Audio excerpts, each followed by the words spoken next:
Hi, welcome to this week's Parsha, Parashas Mattos, commentary, the Ramdu. We're here at the wall with all of our friends, and as always, the Ari Lewis Show. As always. We've had a mission to accomplish tonight. We've come all through Yerushalayim, and we're here for the weekly usual, for the Ari Lewis Show. Let's go. I don't know how long this will be. It could be we're done quick, because it's one long topic. It really depends on what the energy here is. Depends on this guy and that guy and everybody else. As the Ramdu always starts, he asks the question, what is the connection between our Parsha and the Parsha that came before it? Remember that? Every week he's saying, what is the connection? And the answer is the aspect of Nedarim. So what was last week's Parsha? Pinchas. I didn't even check why he says it's Nedarim. I mean, making oaths. Why is that?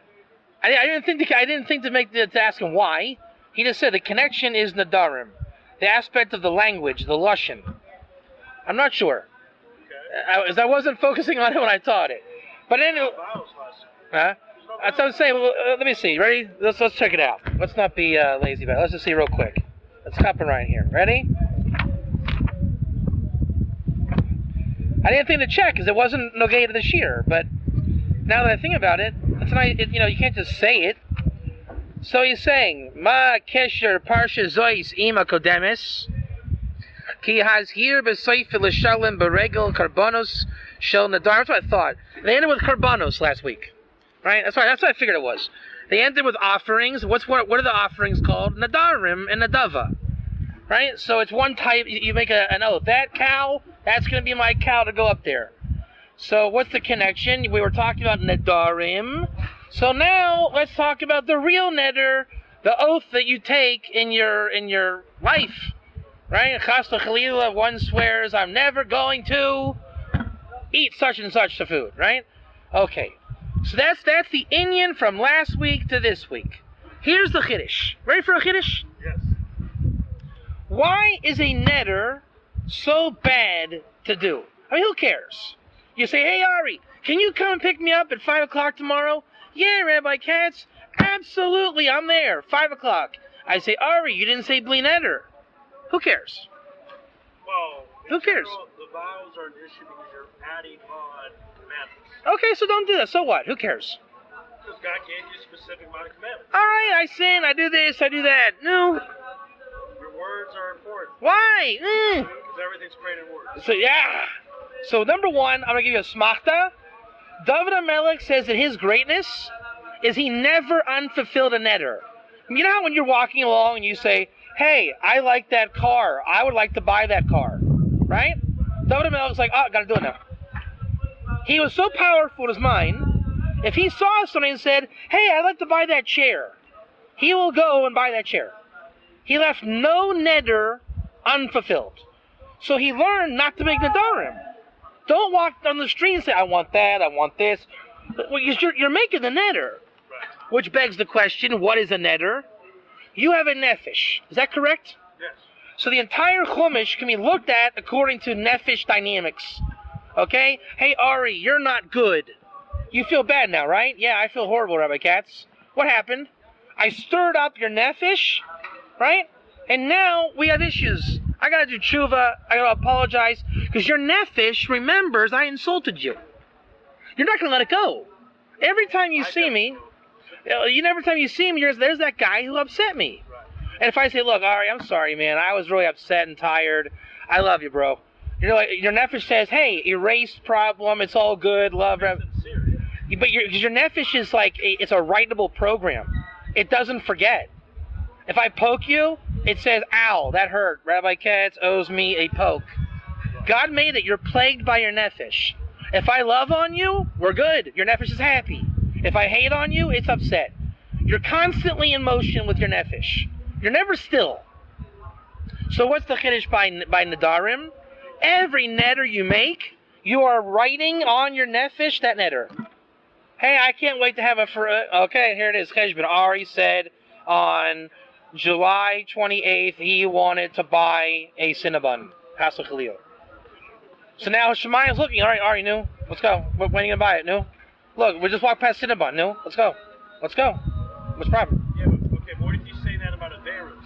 I want pork. Right? It's something you say, doesn't mean you're gonna actually. Yeah. Well, I think that's kind of like what we're getting into. So since we're getting into Nedarim, right? And the aspect of Nedarim is that which you etch on your soul, because your soul, that's the nature of your soul. The nefesh is you saw Terminator 2. Yeah, a little, yeah. Right, when like the liquid metal, that's your nefesh. It does stuff. It copies stuff. You know what I'm saying? It's alive. It's a supercomputer. Right? When you speak on it, it guards it. When you hurt somebody, you say, I offended Rabbi Katz on this and this date. So you're obligated to fix it. Your nefesh is telling, hey, no, let's go. So now when a woman gives birth, what do we say? She swears, I'm never, ever doing that again. And she's got to bring a carbon. So it's a sin. Why? It's a sin. She said she's never giving birth again. Yes, she is. Right? So here, what's the job of the male? Whether it be her father, her husband, the gevurot of the female is to make a neder al hanafsha. That's her metzias. It's like she's plagued. You know how guys are plagued over certain things?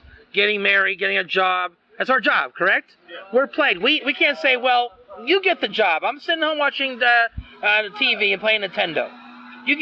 Life didn't give you that right. At the end of the day, if push comes to shove, you're going to go get the job. So that's why you're plagued. She's plagued because she makes nedarim on her nefesh. But when Ari made the meatloaf, she says, I'm never eating Ari's meatloaf again. So she makes a neder. So, but is she doing that on smaller things? No, it just comes out. Just blah, blah, blah, blah. Why did you say, I quit? Why did you say I don't want to work? You do want to work. You were mad at the job, and you don't want to quit, but you said, I quit. I've had it. I can't take it anymore. It's not exactly a neder. You're just upset you have to work. So on the Isha, the Nashim, the neder comes out. So this is where the man comes in. She writes it on her soul. Now, if you're married, now your nefesh is one. It's a problem. It's bound. So when a man learns Torah and he becomes a Baal Bina, right? He understands the different, they call it in brisk, Tzvei Dinim in the Talmud, right? You could say it means this. You could say it means that. Tu pshatim, correct? Yeah. So your job is to hear that neder that she made. Bli neder, she says, I swear I'm never going to Supercell deal again.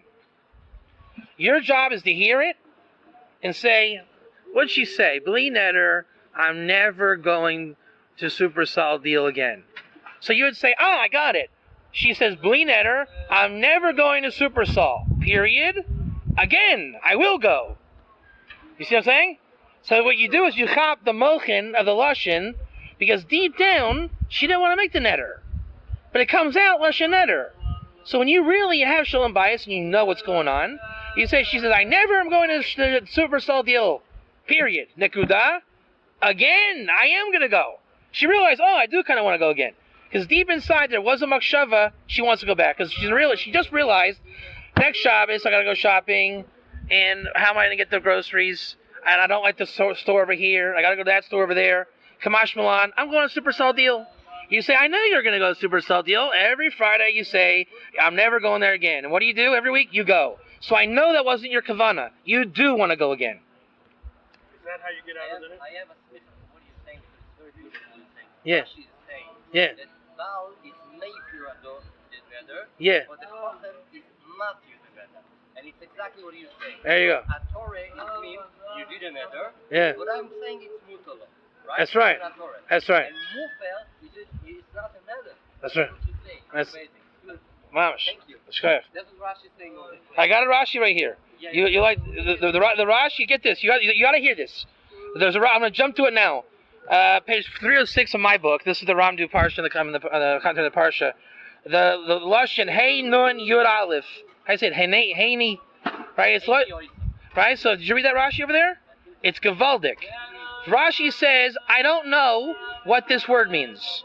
It means to hold her back. Hold on. It means to hold her back. So she made a neder. The ball's got to hold her back, so that she can't go weiter in Shas with what she's doing. Rashi says, I don't know what this word means. It's spelled Lashon Hana, but it's Lashon Meifir. The Maskana is Meifir the Neder. Why does Rashi say he doesn't know what it means? You got this? Which chapter? Pasuk 36 in Parashas Mattos. Why does Rashi... Chapter 30, Pasuk 6. Why does Rashi say he doesn't know what that word means? If I ask anybody on the planet Earth reading the Parsha this week, would you say that Rashi literally thought, hey, boys and girls, I don't know what this word means? Would you think that? Would you think that?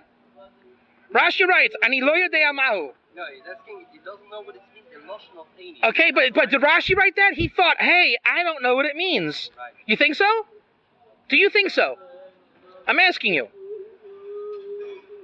What? Do you think Rashi sat down and said, oh, man, Ani lo yodei mahu? Do you think he thought those words?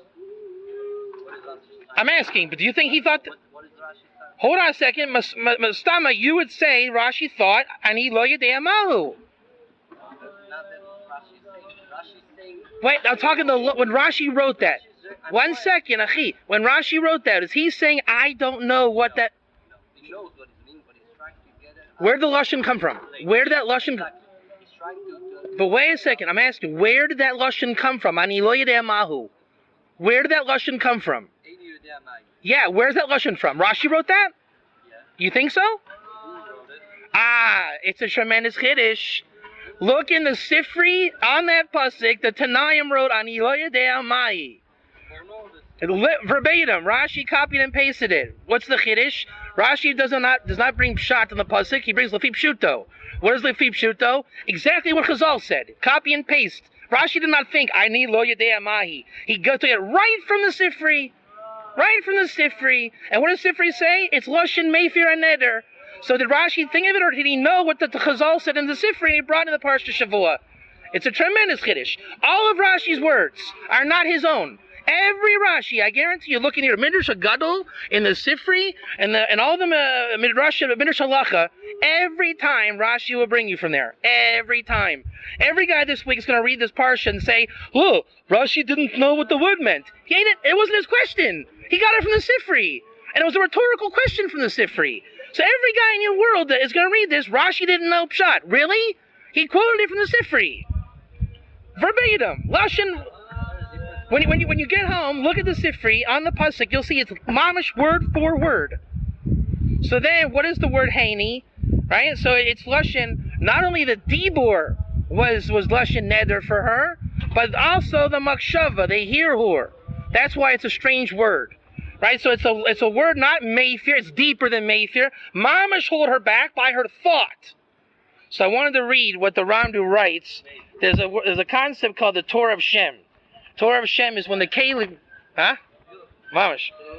So when the Torah is so refined, like this word Haini, that people say, what does it mean? Does it mean made for the netter? What does it mean? So listen to this. We say that the Torah of Shem ben Noach, the prophetic Torah, right? That's inside Torah's Moshe, but we never know what that means. There are some words, like the word ger, which appears 1,000,000 times throughout the Chumash, and it does not mean convert most of the time. It's a very refined word. What does it mean? The answer is it doesn't mean anything when you speak it. There's also a hirhur attached to it. But how do you articulate hirhurim? How do you articulate thought? You can't. So that's the Torah of Hashem. It's when words are so sublime and refined, you can't say it. What does the Ramdu say about this? This word Haini, which is one of those concepts. Listen to this. Lashon azehu rach. This language is very soft. Therefore, it's shayach to the Indian of hirhur, that it's a davar panimi v'ruchani. It's a word that is only panemius and spiritual. But hefer is lashon kasher. Just nullify the netter. I want to go to Taco Bell. No, I don't. McDonald's. Oh, done. Okay. Therefore, it's shayach le-Indian dibur. That's more chitzoin v'gufani min ahirhur. You say, where are we going to eat? I say Taco Bell. You say, I thought you want to go to McDonald's. I forgot. I'm sorry. That was a problem with dibur. But if I said, blah, blah, blah, blah, blah, but on a very deep level, you can't say you said wrong. I said it right. It was my thought that was confused. That's this lashon here. Is that mamish amazing or what? So that's what Rashi says. Rashi is pointing out that this word, I don't know what it means. I'm saying not only does Rashi bring an amazing concept, that the word he doesn't know what it means because it doesn't mean anything. It's a thought, not a spoken. Number two, Rashi's commentary you can't say. Why? Rashi didn't write it. He copied and pasted it from the Sifri, word for word. So everyone's going to say, well, Rashi didn't know Pshat. Really? Rashi never wrote it, my friend. He copied and pasted it from the Sifri. You look it up. It says, Ani lo yodea mahi. Every time Rashi brings Lafi Pshuto and not Pshat, number one. Number two, Rashi barely ever wrote anything. He copies and pastes from Midrash Gadol and the Sifri and the Midrash Halacha 99% of the time. If he does anything, he'll take two shittas and put it together. Very little he wrote. So you say, well, why Rashi was wrong? Not even a concept. He copied and pasted it. It's not even a concept. Are you saying Rashi didn't have original thoughts? He did not include them in his commentary. He literally knew where in Torah, a rabbi does not think. This is what I learned from Zalman Nehemiah Goldberg when I got smicha. You find where it's written. You thought it.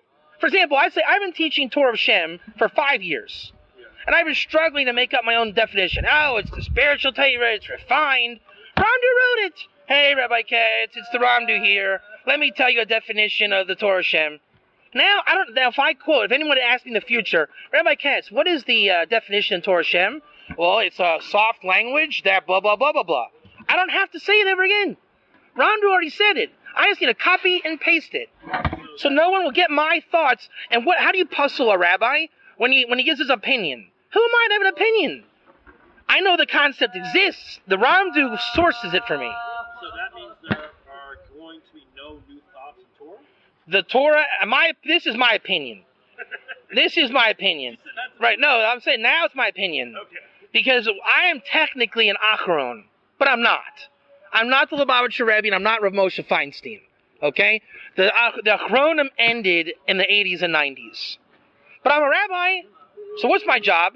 To teach the Torah that's already been written. What's the Chiddush? David Katz has nothing to add to writing Torah. I will never be able to write something new. David Katz said that Moshe Rabbeinu was a swell guy. I don't have to say that. Rambam already wrote that once upon a time, or somebody already wrote that. I will never, ever, ever, ever have to write anything ever. It was already said. My job as a late Achron is to know Gansa Masorah and know where it was written. Rabbi Katz, Torah of Shem, that's a weird idea. Really? Ask the Ramdu his opinion, tough guy, and ask him what he thinks. But I guess what I'm saying is, at this point in our history, are you saying there are going to be no new thoughts about Torah? No. Okay. No, nothing is new. At this point, any thought you have, it's already been thought. You are miskaven to it. Now, go dig it out and find it. You will find it. Betachon, you will find it. So whatever's been discovered in Torah has been discovered. No new discovery. It's already been written. It's already been written. Okay. You now have to discover it. Okay. Right? Because the Ramdu wrote about Torah of Shem. How many guys on the planet know that the Ramdu wrote about Torah of Shem? How many guys on the planet know about Torah of Shem? 1? 5? Okay, so Bob over there figured it out. He was learning, Parashas told us, and he figured out Torah of Shem, right? So he went and he said, if I tell it the name of Bob, they'll say, who's Bob? If Bob says, the Ramdu says, as an asmachta, Bob is sound. We can't question Bob. Bob gets married for thinking of it, because he didn't know the Ramdu when he thought of it. So Bob did think of it. But Bob doesn't have to write a book, Bob's Thoughts on Torah.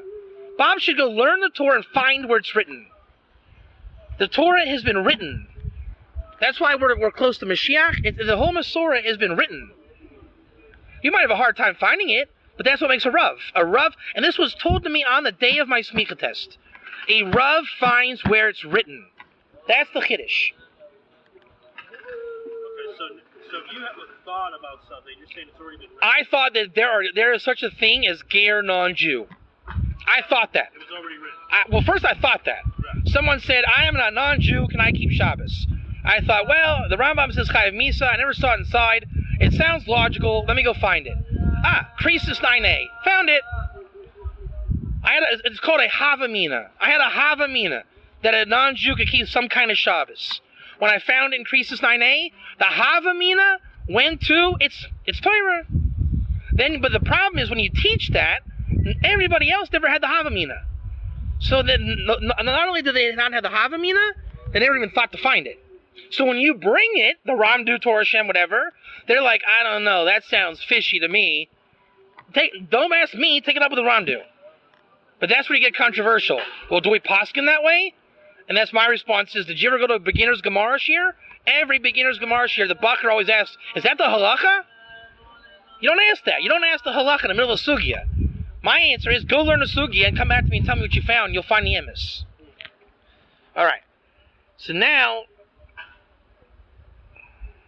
this is the essence of Shalom Bayis.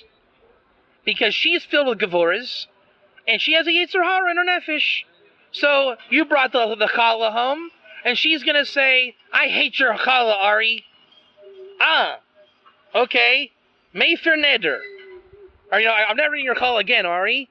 She didn't say that. She not, damachafskut. We're not angry. Serenity now. I hear what you said. I'm never. Of course I'm eating your challah, Ari. She went, Yerida l'tzorech aliyah.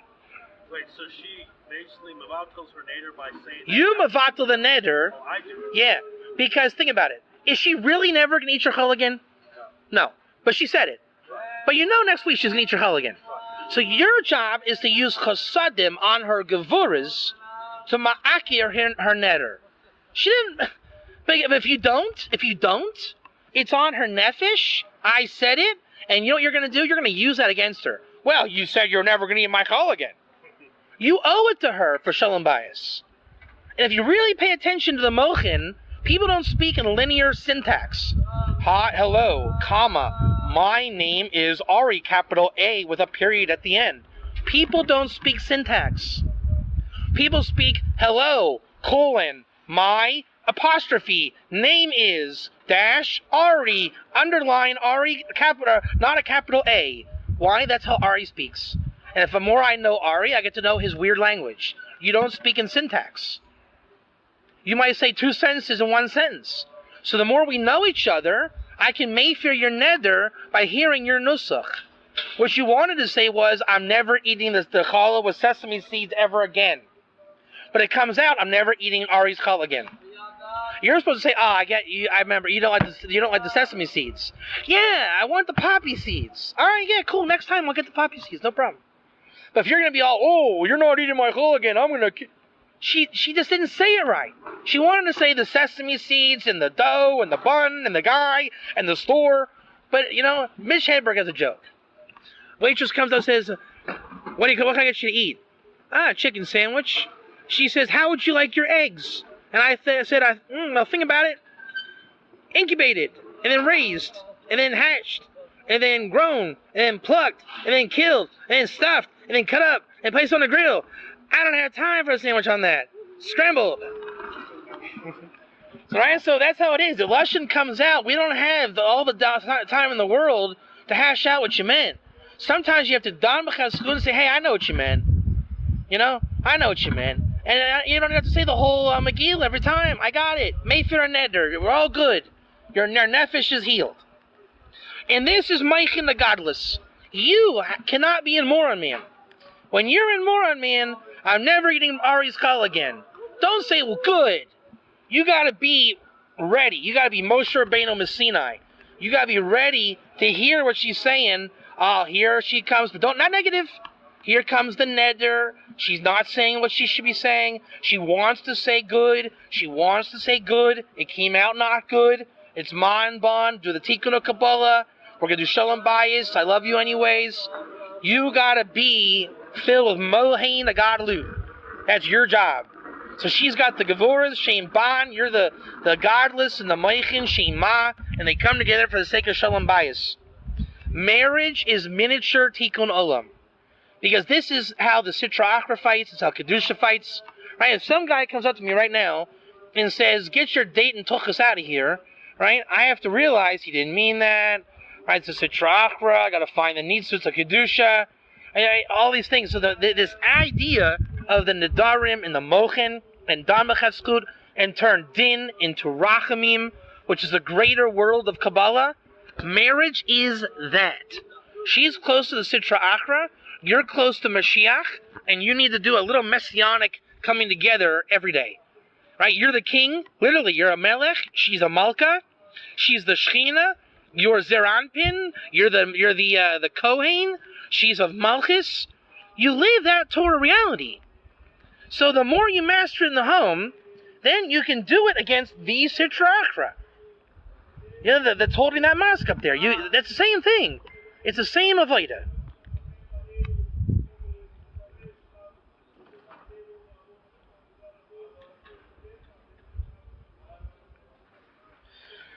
Just kind of change gears a little bit. What I find with the Ramdu's commentary defining the Torah of Shem, it's such an amazing thing. I have to admit, I had no interest in learning the Ramdu as deep as I did to find that Rashi, the whole Maisa here. It happened to be that's where my bookmark was, and he mentioned Rashi, and I said, yeah, you know what? Let's look it up just to see. I said, do I really know what the Ramdu's doing? Because it's so subtle and so kind of push-it. So I look up the Rashi, and I start seeing it. Like, man, look at this. There's a whole story here. Rashi copied and pasted. It's a godless of how Rashi works, how the word works, how the Tanaim work. And then I realized, when the Ramdu explained Torah of Shem on that Rashi, I was never supposed to find that Ramdu. It was just one of billions of Ramdus. So imagine if I would research every pasuk in the Ramdu, like I did that Rashi. Think about what I would find this guy did. Every pasuk, he does Torah of Shem on that level. So if he does the next pasuk and a Rashi over blah blah blah, you look it up, you'll see every time he is not explaining the davar kasheh. He's talking about the hirhurim. That's who this guy is. He's explaining the hirhur of the lashon of the Torah. It's in godless of godless. We had a bracha this week of one pasuk, one word, where we got to see that. You need to know who the Ramdu is. Every pasuk, that's what he's doing. As I say in Texas, he can't not do it. He can't not do it. He can only do Torah Shem. He can only do the deepest Kabbalah possible. But it's so deep, it sounds like, you saw that guy, right? Yeah, right. And then I told him what it was. He's like, wow, every pasuk. And the tachlis of this neder and hirhur and Torah of Shem is kishuf, witchcraft. What is witchcraft? When we use the neder against you, right? When I use a language and I slip it in and you never caught it, right? And you never caught it. Yeah, diversion. You know, when you ask me a question, well, Rabbi Katz, where does it say Torah of Shem? And I say, whoa, Ari, it's written about in the Chassidic books. No, it isn't. I mean, maybe it is, but I'm saying that's not the source, right? And I know, the chiddush is, I know you are not, I mean, whoever you are, right? You're not on the level to look it up. You're not going to look it up. I didn't give you enough information to ask anybody. So now I get a little spin and I own you. I want you to do what I tell you. I'm going to show you right now the biggest kishuf in the world. Ready? Tell me a Devar Torah in one sentence. Go ahead. Any Devar Torah. Just one thing. Pay attention to my response to you. Okay, Devar Torah, one second. Adam Rishon was the first man. There's two opinions about that. Are there? Yes. What are the two opinions? Well, it's a good question. So there's the Midrash Rabbah's opinion that Adam Rishon was the first man, but the other opinion is what's said in the works of Chassidus. That Zerarpin preceded creation, and he was on the level of Adam Kadmon, which is in the deepest form of Kabbalah. You just got kishufed. My friend, there's only one Adam Rishon, and I can sit here and talk all day long about the two opinions. There's not two opinions. There's one. There was Adam Rishon. So what they do is every time, tell me the Devar Torah. Okay. Abraham Avinu was the first quote-unquote Jew. There's two opinions about that. Well, that's because before the Torah was given. There's two opinions about that, right? See? No, there isn't. I'm saying even that, it's just stam. It's just sleight of hand. Sleight of hand. Just for the sake of Kishuf. Tell me anything true. Go ahead and tell me anything true. Well, okay. Pesach is on the 15th of Nisan. Pesach Sheni is not on the 15th of Nisan. What about Shavuos is on the 6th of Sivan? Is there even such a thing as Shavuos? Right, because, the date's not written before. The point is, why do I have to argue with you? Why is it when you tell me Torah, I have to counter with another opinion? How about we talk about what you said? How about we put our minds together? You see what I'm saying? All I'm doing is taking your lashon and using it against you. Whatever you say, I'll just throw in 4 or 5 ideas. It's garbage. So Mayfair the Neder is when you are strong enough. And I remember when I said it's a Midrash Rabbah on Adam Rishon? Right. Which one? Where? What's the source? You're supposed to ask me. What's the source? Yeah, fine. What's the source? So let's go. Then I say blah blah blah. Let's go. Let's look it up. Let's look it up. Don't stop. Make me bring it to you, and I guarantee you, when I come back to you, which I won't do because I'm a witch. Okay?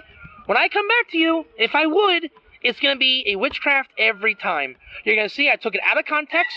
I didn't learn it right, and I was using it to marginalize you. That's why whenever I hear the other opinions, Gera's convert, I look up every verse, every time, and I see the corruption on every verse that's corrupted. One rabbi who shall not be named said in the time of Noah, the people had webbed fingers, and Noah was the first guy not to have webbed fingers. You know why that's a joke? Because I know that midrash that rabbi quoted. You want to know why it's a bad midrash, what he quoted? The word in Hebrew is adukim. You know what adukim is? This is adukim. Am I clasping my recorder? Yes. Right? Can you see my fingers, or is it a hand? It's a hand. That's adukim. But if you take it lefi pshuto, out of context, well, Rabbi Katz only has a hand and no fingers.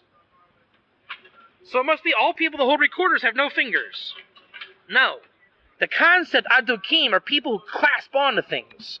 Now, why were they clasping onto it? I don't know. Go learn more about that midrash, about the people at the time of the flood. What were they clasping onto? I don't know.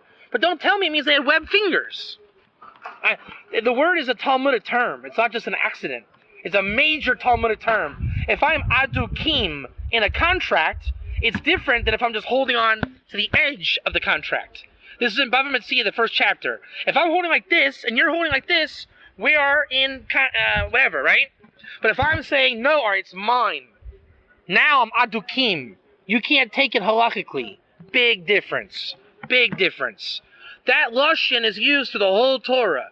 So when people corrupt that, they're not realizing that you're corrupting the entire Torah in the usage of that thing. This is why you have to learn the whole Masorah, particularly the Talmud. Talmud uses it in different ways than you would think, right? Like spiritual concepts, but in reality, so you know what it is in reality.